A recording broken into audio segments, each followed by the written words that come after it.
Civil defence আইনে জরুরি ক্ষমতা প্রয়োগের নির্দেশ দেওয়া হয়েছে ইতিমধ্যে। রাজ্য এবং কেন্দ্রশাসিত অঞ্চলগুলিকে ইতিমধ্যেই এই নির্দেশ দেওয়া হয়েছে। কেন্দ্রীয় স্বরাষ্ট্র মন্ত্রকের পক্ষ থেকে সতর্কতামূলক ব্যবস্থা বাস্তবায়নে সমন্বয়ের নির্দেশ দেওয়া হয়েছে। আপনাদের জানাবো, অসামরিক আইনে জরুরি ক্ষমতা প্রয়োগ রাজ্য ও কেন্দ্রশাসিত যে অঞ্চলগুলি রয়েছে সেই অঞ্চলগুলিকে ইতিমধ্যেই নির্দেশ দেওয়া হলো কেন্দ্রীয় স্বরাষ্ট্র মন্ত্রকের পক্ষ থেকে। সতর্কতামূলক ব্যবস্থা বাস্তবায়নে সমন্বয়ের নির্দেশ সরকারের।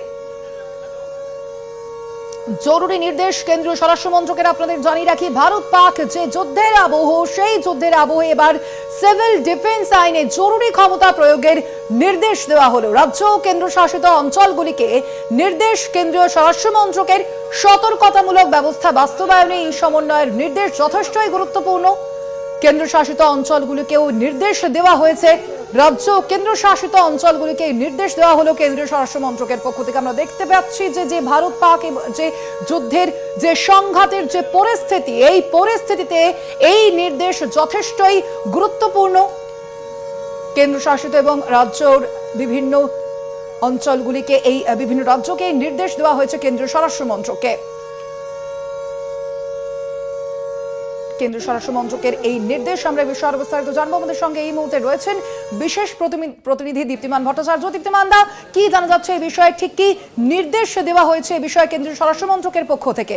একেবারেই দেখো, আজকে কিছুক্ষণ আগে প্রত্যেকটি রাজ্যের যে চিফ সেক্রেটারি রয়েছেন তাদের কাছে এই চিঠি পাঠানো হয়েছে এবং জরুরি ভিত্তিতে এই চিঠি পাঠানো হয়েছে এবং ইমিডিয়েট অ্যাকশন নিতে বলা হয়েছে। যেখানে বলা হয়েছে যে 1968 সালে যে নাগরিক প্রতিরক্ষা আইন, সিভিল ডিফেন্স যে অ্যাক্ট রয়েছে, সেই অ্যাক্টের 11 নম্বর ধারা অনুযায়ী বলা হয়েছে রাজ্য সরকারগুলির যাতে সুরক্ষা এবং সেখানকার যে মানুষজন থাকে, সাধারণ মানুষ, তাদের সুরক্ষা পরিষেবা নিশ্চিত করার জন্য এবং আঘাত বা ক্ষয়ক্ষতি হলে পরে তার প্রতিরোধের জন্য যা যা ব্যবস্থা গ্রহণ করা, সেই ক্ষমতা দেওয়া হয়েছে কিন্তু রাজ্য সরকারগুলোকে। যুদ্ধ, আগ্রাসন বা অন্যান্য অস্থিরতার সময় ভারতের এই ধারা প্রয়োগ করা হয়। অর্থাৎ প্রত্যেকটা সময় যখনই এরকম কোনো অবস্থা হয় তখন কিন্তু এই স্বরাষ্ট্র মন্ত্রক থেকে এই চিঠি রাজ্যগুলোকে স্পেশাল পাওয়ার দেওয়া হয়। সেই স্পেশাল পাওয়ার, এমার্জেন্সি পাওয়ার কিন্তু দেওয়া হলো এবং এখন থেকে এই পাওয়ারগুলোকে কিন্তু ইনভোক করবে এবং যদি কোনো ক্ষয়ক্ষতি হয়, কোনো কিছু হয়, সেই ক্ষেত্রে পুরোপুরি ব্যবস্থা গ্রহণের ক্ষেত্রে কিন্তু রাজ্য সরকার নিজের মতন করে সেই ফান্ড দেয়া থেকে আরম্ভ করে সব কিছুই করতে পারবে বলেই জানা যাচ্ছে। এই চিঠি কিছুক্ষণ আগে সব চিফ সেক্রেটারিদের কাছে এটা পাঠানো হয়েছে, রাজ্যের সব চিফ সেক্রেটারিদের কাছে পাঠানো হয়েছে এবং উইথ ইমিডিয়েট এফেক্ট বলা হয়েছে। এবং যেখানে বলা হয়েছে যে 1968 সালের যে সিভিল ডিফেন্স অ্যাক্ট রয়েছে, সেই অ্যাক্টের 11 নম্বর ধারাটাকেই বলা হয়েছে যে পুরোপুরিভাবে সবাই যেন পুঙ্খানুপুঙ্খ সেই ধারাটাকে ফলো করা হয়। সেখানে যে কথা বলা হয়েছে, যা যা বলা হয়েছে, অর্থাৎ জরুরিভাবে জরুরি পরিষেবা, সাধারণ মানুষের বাড়িঘর থেকে আরম্ভ করে সব কিছুর যেন নিয়ন্ত্রণ রাখা, সেগুলোকে ঠিকভাবে রাখা, যেন ক্ষয়ক্ষতি না হয়, এই পুরো যে ধারায় যা যা বলা হয়েছে সবকটাকে মানার জন্যই বলা হয়েছে এই এমার্জেন্সি পাওয়ারে।